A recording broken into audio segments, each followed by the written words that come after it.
সবার মনে এখন একটাই প্রশ্ন, কে জিতবে 2026 সালের ফুটবল বিশ্বকাপ। মাঠের আসল লড়াই শুরু হওয়ার আগেই বিশ্বজুড়ে শুরু হয়ে গেছে নানা ভবিষ্যৎবাণী। তবে ফুটবল প্রেমীদের সবচেয়ে বেশি চমকে দিয়েছে বিশ্বখ্যাত গেম নির্মাতা প্রতিষ্ঠান EA স্পোর্টস।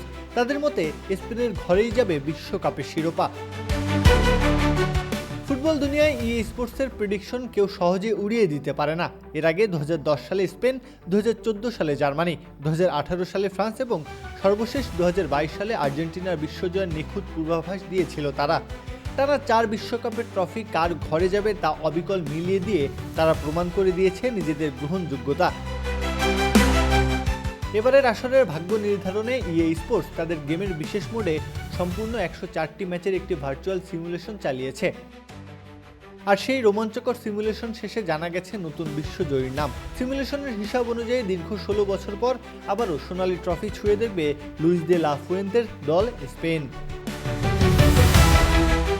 2 বছর আগে হওয়া সর্বশেষ ইউরো জেতে স্পেন এবার অন্যতম ফেভারিট হিসেবেই মাঠে নামবে।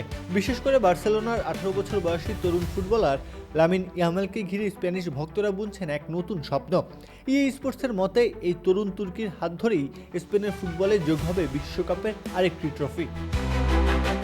গ্রুপ এইচে স্পেনের প্রতিপক্ষ কেপ ভার্দে, সৌদি আরব এবং উরুগুয়ে। গ্রুপের বাকি দলগুলোর দিকে তাকালে বলতেই হয় নকআউট রাউন্ডে জায়গা করে নেওয়া স্পেনের জন্য খুব একটা কঠিন হবে না। তবে তারা যে কেবল গ্রুপ পর্ব নয়, বরং বিশ্বজয়ের মিশন নিয়েই নামবে তা বলাই বাহুল্য।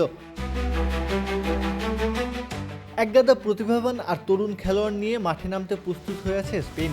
আর EA স্পোর্টসের এই টানা পঞ্চম প্রেডিকশন সত্যি নাকি মিথ্যে হবে তা দেখার জন্যই এখন অধীর আগ্রহে অপেক্ষার প্রহর গুনছে বিশ্বজোড়া ফুটবল ভক্তরা। প্রত্যহ কাব্য, খেলা 71।